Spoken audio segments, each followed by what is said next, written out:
So I want to start today's video with a big disclaimer. Since the news in today's video came out, there have been some sources such as Gizmodo that have said it's false. There is some contention as to the legitimacy of this, but it's still interesting as a topic, even if parts of it are unverified, unconfirmed, so let's dive straight into this. Production Weekly have posted a synopsis for the first of the two films coming in 2026, the Daisy Ridley film by Sharmeen, Obaid, Chinoy, the one that continues the story of Rey.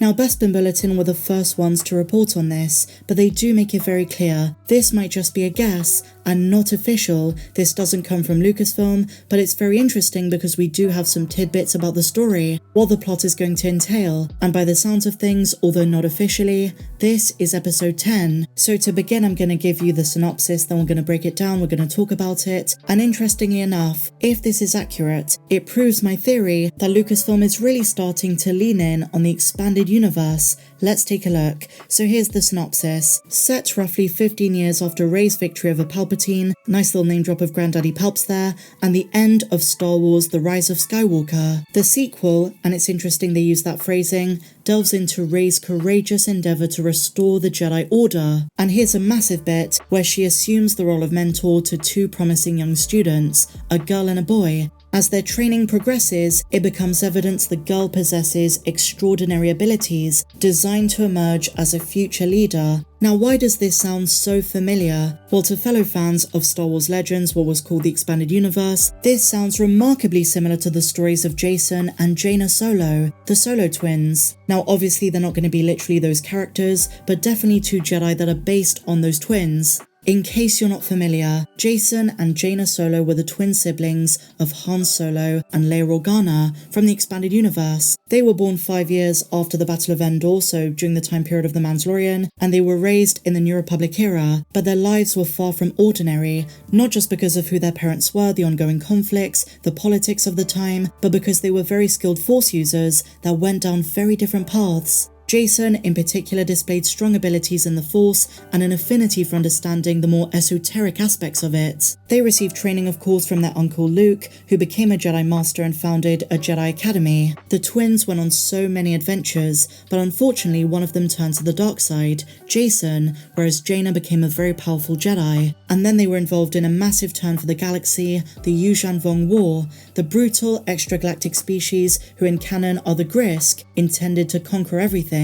During this conflict, Jacen and Jaina fought alongside their family and fellow Jedi to defend the New Republic. They faced personal challenges, witnessed the loss of so many loved ones, and grew stronger in the Force. Jacen became Darth Caedus during a time where he was very conflicted. Jaina became loyal to the Jedi teachings and her family's legacy. Now, why am I mentioning this? Because even though the Rey film takes place in a very different time period much further down the timeline, and this is canon whereas those stories of Jacen and Jaina were legends, there are some similarities I'm noticing just from this very brief synopsis. For example, the fact they put emphasis on the girl becoming extraordinary in her abilities. Is the boy gonna turn to the dark side like Jacen did? And what's that gonna mean for Rey? How is she gonna cope with that failure? Is there going to be a Luke Skywalker type of thing, where she goes into exile, she's ashamed, she tries to give up on the Jedi Order? Or is she going to see a lot of Ben Solo in him and try to bring him back? I'm just hypothesizing something crazy, but it's interesting they mention only the girl has extraordinary abilities.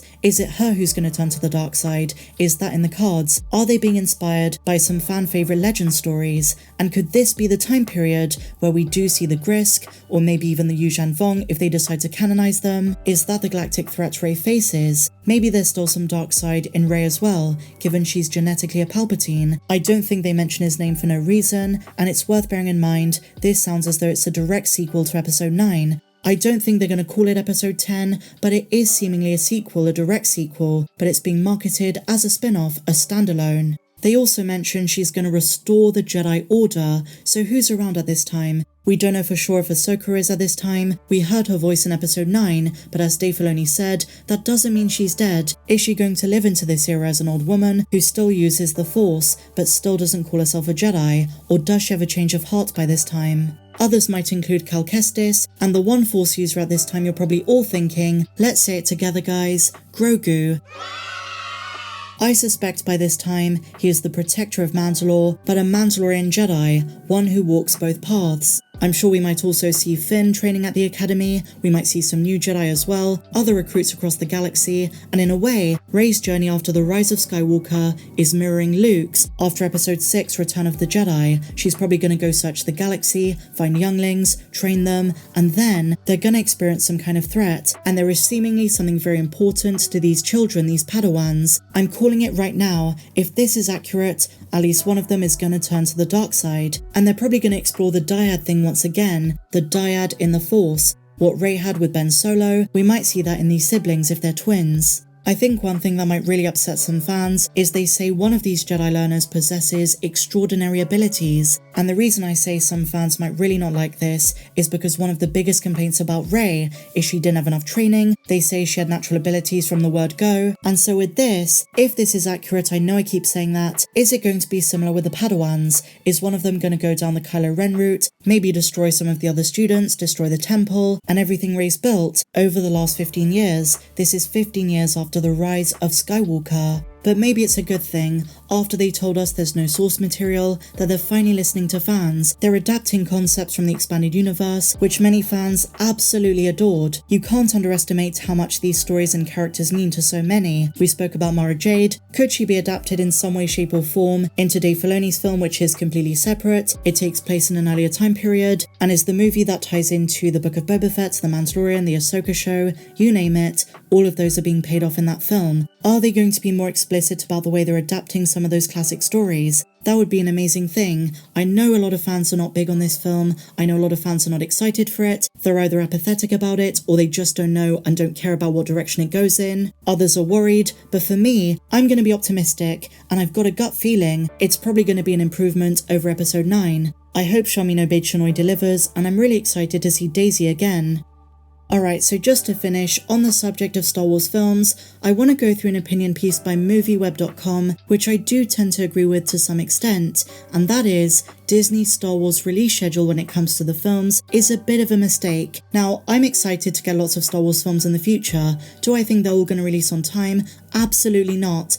I reckon we'll have one in 2026, one in 2027, and then maybe a year or two gap before James Mangold's film, or maybe that of Taika Waititi, we don't know. And the gist of this is as follows: Star Wars films should be an event. Kathleen Kennedy acknowledged this and said, we need to release one every 3 or 4 years, and that's fine, fans will wait. We love Star Wars films, we love the event, we love the big cinematic releases, we want more of them, but at the same time, we want very good quality too, so we're willing to wait. But on the other hand, with the new release schedule, they seemingly went back on their word, releasing 2 in 2026. I don't think that's the best idea, but as I say, it's probably not going to turn out that way. I can't see 2 in 1 year. And to be honest guys, after the writer's strike, when they sort everything out, I'm willing to wait if it means the film is going to be made properly, with good planning, good writing, consistency and that kind of thing. And another reason I say that is the Disney Plus stuff is about to get really good. It's been a bit iffy, there's been hit and miss stuff, but I really do have hope that with the Ahsoka show coming out,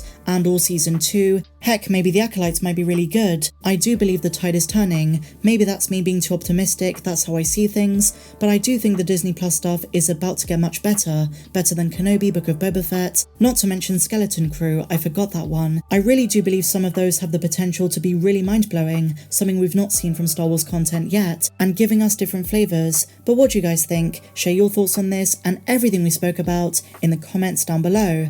If you enjoyed this video, please be sure to give me a big fat thumbs up, subscribe if you're new, and I'll see you in the next one. May the Force be with you, always.